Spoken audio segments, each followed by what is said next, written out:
Olá, querido, querida, muito bom dia, a paz do nosso Senhor e Salvador Jesus Cristo, amém?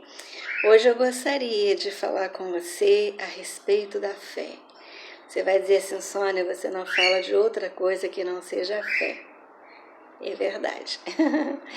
Nos últimos dias eu tenho falado a respeito da minha conversão, tenho falado de um dado que eu considero assim dos mais importantes e o dado inicial dessa conversão, que foi Deus ter me mandado ler o livro de Gênesis, amém? E óbvio que Deus me mandou fazer isso por N razões, porque Ele queria falar comigo todas as coisas que Ele me falou ali, né? E o capítulo que eu quero hoje ler com você tem tudo a ver com esse meu processo de me achegar a Deus, ouvir o que Ele tinha a me dizer quando eu acabei de chegar diante dele, a casa dele, né, a igreja, que é o capítulo 11 da carta aos Hebreus no Novo Testamento. Diz assim: ora, a fé é a certeza de coisas que se esperam, a convicção de fatos que se não veem. Pois pela fé os antigos obtiveram bom testemunho. Pela fé entendemos que o universo foi formado pela palavra de Deus, de modo que o visível veio a existir das coisas que não aparecem. Pela fé, Abel ofereceu a Deus mais excelente sacrifício do que Caim, pelo qual obteve testemunho de ser justo, tendo a aprovação de Deus quanto às suas ofertas. Por meio dela, também mesmo depois de morto, Abel ainda fala. Pela fé, Enoque foi trasladado para não ver a morte. Não foi achado, porque Deus o trasladara. Pois antes da sua trasladação, ele obteve testemunho de haver agradado a Deus. De fato, sem fé é impossível agradar a Deus, porquanto é necessário que aquele que se aproxima de Deus creia que ele existe e que se torna galardoador daqueles que o buscam. Aqui eu quase que chego à minha conversão, né? Conforme eu já falei, eu admirava Deus, eu sabia que Deus existia. E eu tinha uma admiração por Ele, pela minha visão de que Ele estava preocupado com os pobres, com os miseráveis. E isso assim, os pobres e os miseráveis lá de muito longe, não é? Lá na Índia, lá na China, nos países mais distantes, lá na África, né? Eu pensava que Deus estava longe, que Deus, como estava ocupado com os pobres e os miseráveis, ele estava muito longe. Era essa visão que eu tinha dele. Mas eu sabia que ele existia, né? E eu o admirava por esse meu conceito, essa visão de que ele estava preocupado, envolvido com os pobres e os miseráveis. Isso eu creio que tenha sido o meu elo, a minha aliança com o Senhor, né? A visão de que Ele estava ocupado, a visão de que Ele estava trabalhando, a visão de que Ele estava socorrendo, a visão de que Ele estava preocupado. E eu creio no meu coração que essas eram ofertas boas que eu dava a Deus, que eu apresentava a Deus, né? Ainda que no meu universo eu tenha me afastado bastante da visão de Deus, né? Eu creio que eu cheguei ao nível de pensar assim, bom, Deus está ocupado, Deus está envolvido com essas e essas situações, então eu vou viver a minha vida, né? Eu não preciso me preocupar com essas coisas porque Deus está preocupado com elas. E então eu vivi a minha vida apostatada da fé que havia antes me conduzido a pensar que eu deveria estar mais perto de Deus, que foi quando eu desejei ser freira e ir para um convento. Eu até cheguei a me apresentar em um deles e não fui aceita, né? Não tinha o dote que eu precisava ter. E isso foi, inclusive, a razão pela qual eu fiquei zangada com Deus, né? Porque eu achava que ele tinha que me aceitar do jeito que eu queria ser aceita, né? Então, daí o inimigo começou a agir nesse processinho de achar que Deus havia me rejeitado, né? E fui vivendo a minha vida totalmente distante do Senhor. Mas esses versículos que eu li aqui, eu vejo assim, principalmente o último, né? Quando ele diz: sem fé é impossível agradar a Deus. Eu me tornei sem fé depois que eu achei que Deus havia rejeitado o meu aproximar dele, né? Que eu achava que só podia acontecer de uma forma. A forma que eu achava era me enclausurando, né? Mas quando eu finalmente tive um encontro com o Senhor Jesus, e foi depois de ter passado por N religiões, N seitas, enfim, métodos de fuga de Deus, né? Eu considero assim. Eu então vi isto que está aqui: sem fé é impossível agradar a Deus. Eu não tinha fé mais. E, como consequência, eu não tinha qualquer condição de agradar a Deus, porque eu fiz coisas que me mostraram sem fé. Toda a minha trajetória de coisas loucas, uma vida louca, era trajetória de uma pessoa sem fé.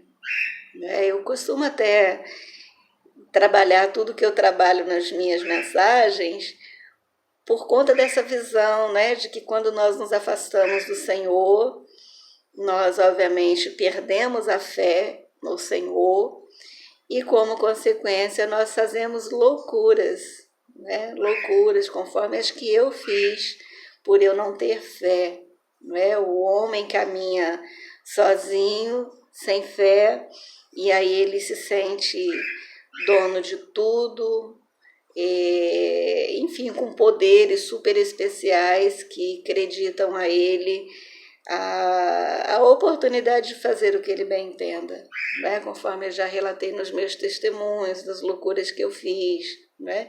Mas eu acredito essas coisas, conforme estou falando aqui, a ausência de fé em Deus. A ausência de fé em Deus faz que as pessoas fiquem loucas, faz que as pessoas fiquem malvadas, faz que as pessoas fiquem tristes, faz que as pessoas fiquem doentes. Amém? Eu gosto muito dessa carta aos Hebreus, e principalmente deste capítulo, porque retrata-se aqui a fé, né? A qualidade da fé, retrata-se aqui o que se faz pela fé, não é? Quando esse capítulo diz: pela fé fulano fez isso, fulano fez aquilo, né? É muito lindo isso, pela fé. Por quê? Porque sem fé é impossível agradar a Deus. Porquanto é necessário que aquele que se aproxima de Deus creia que ele existe e que Deus se torna galardoador daqueles que o buscam. Então, as pessoas não buscam a Deus porque elas não têm fé nele, né? Então, automaticamente, elas não agradam a Deus. É um jogo assim de palavras que, na verdade, é um jogo de realidade, né? A verdade é esta: quando a pessoa não tem fé, ela não se aproxima. Quando a pessoa não tem fé, como consequência, ela não agrada a Deus.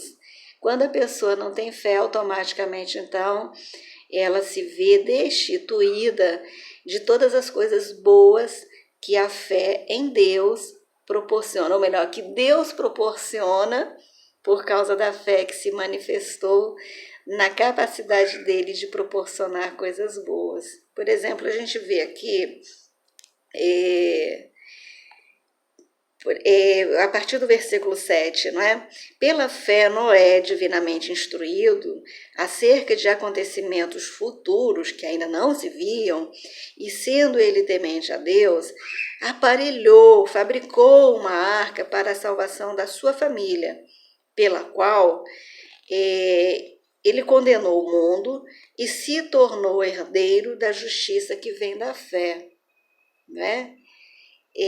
Pela fé, Abraão, quando foi chamado, obedeceu a fim de ir para um lugar que ele devia receber por herança e partiu sem saber para onde ia.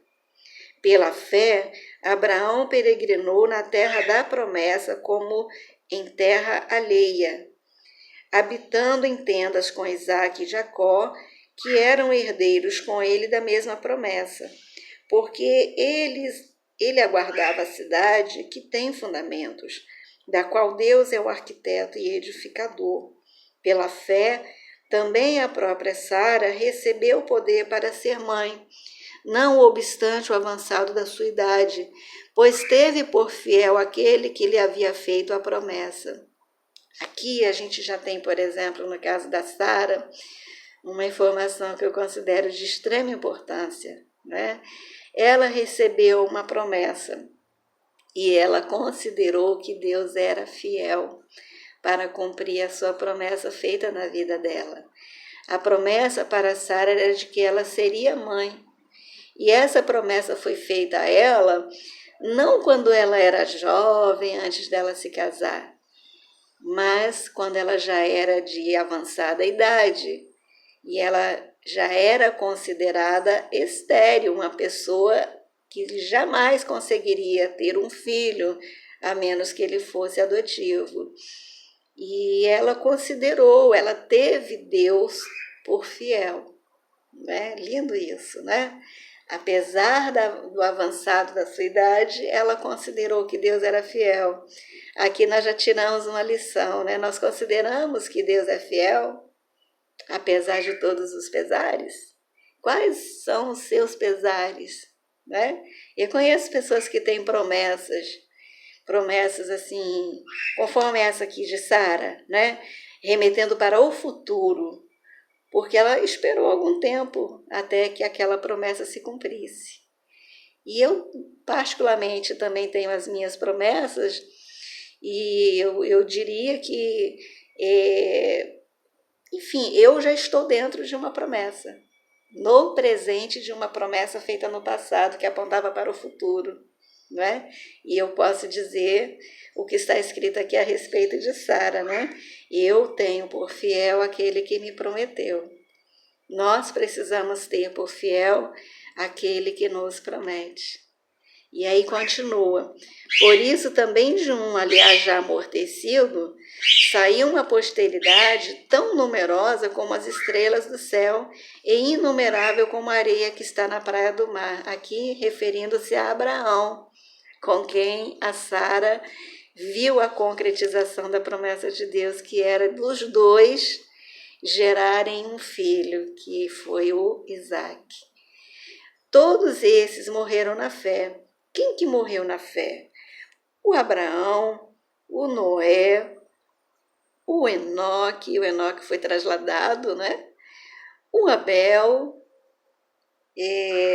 a Sara, né? Que coisa linda. Todos estes morreram na fé sem ter obtido as promessas, vendo-as, porém, de longe e saudando-as e confessando que eram estrangeiros e peregrinos sobre a terra, porque os que falam desse modo manifestam estar procurando uma pátria. E se na verdade se lembrassem daquela de onde saíram, teriam a oportunidade de voltar atrás. É o caso de Abraão, né?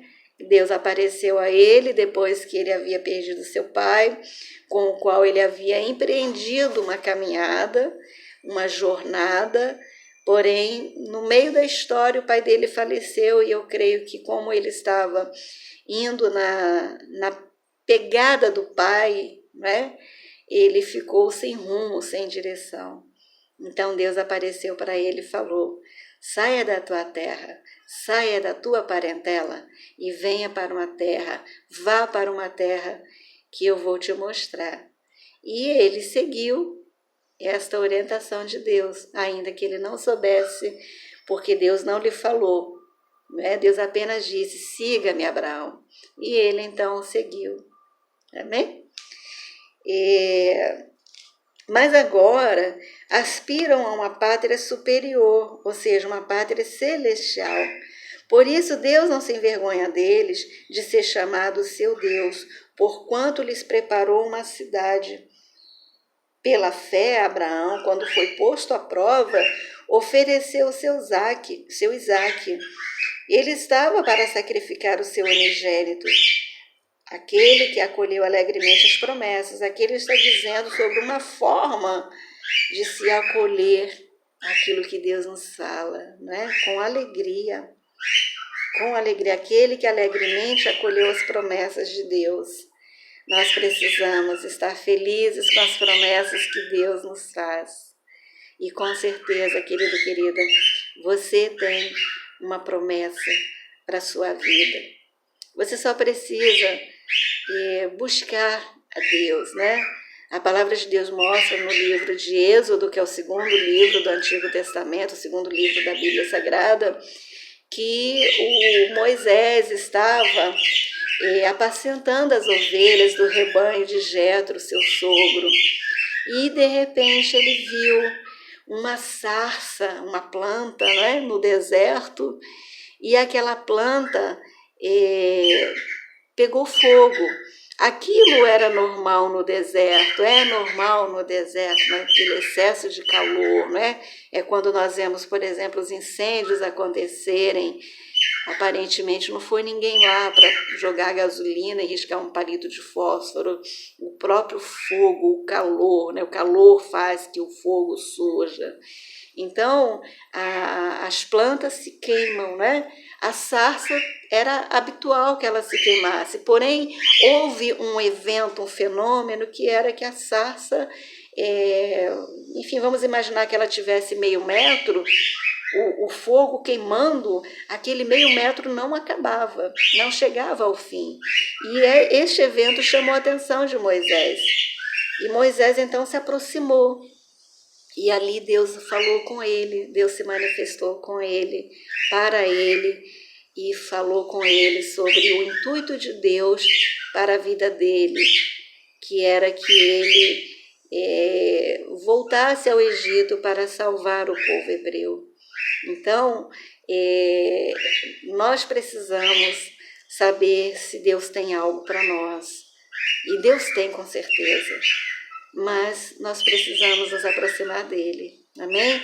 Porém, está escrito aqui, versículo 6, de fato, sem fé é impossível agradar a Deus, porquanto é necessário que aquele que se aproxima de Deus creia que ele existe, que ele se torna galardoador daqueles que o buscam.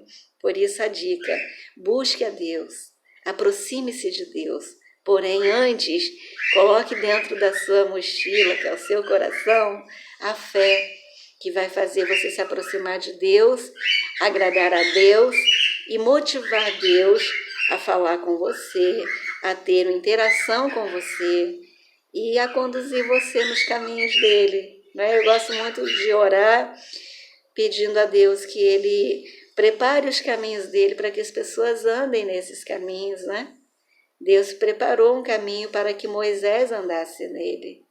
Deus preparou um caminho para que Abraão andasse nele. Deus preparou o caminho para que todos os seus caminhem nele.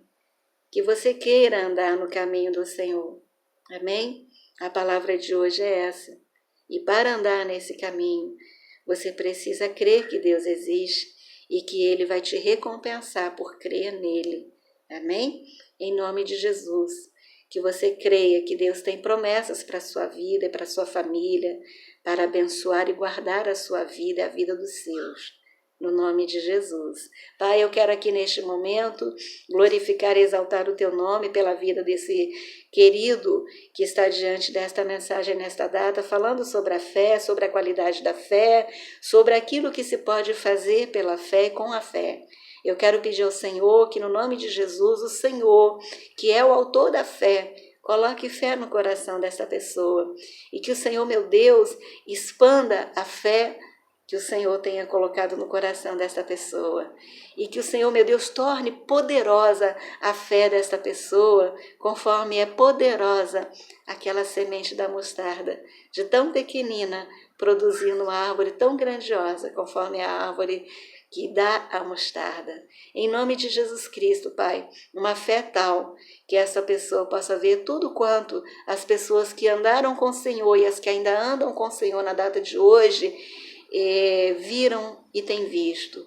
Que ela veja o mar se abrir, os passos dela serem confirmados na presença do Senhor, ela adentrando os espaços celestiais com as suas orações, com seus louvores, ela podendo abençoar as pessoas, ela podendo ver o quão maravilhoso é estar diante de Ti, da Tua presença, sendo, ó Deus, acalentado pelo Senhor, confortado, consolado pelo Senhor nas suas lutas, nas suas dificuldades, mas ela vendo o Senhor carregar nos braços quando ela não tiver força. Abençoe, Senhor, esta pessoa em nome do Pai, do Filho e do Espírito Santo de Deus. Ele conceda um dia maravilhoso diante da Tua presença, te agradando com a sua fé. Em nome de Jesus. Amém. Amém, meu querido e minha querida? Fale assim: Pai, em nome de Jesus, eu entrego a minha vida nas Tuas mãos. Eu entrego o meu coração ao Senhor. Eu peço que o Senhor registre o meu nome no livro da vida, perdoe os meus pecados e me aceite como seu filho, como sua filha amada, amado, a quem o Senhor determina as suas promessas e concede a paz que excede todo entendimento. Em nome de Jesus, Pai, aumenta a minha fé, coloca fé no meu coração para realizar proezas, porque o Senhor diz na Tua palavra que o povo que conhece ao seu Deus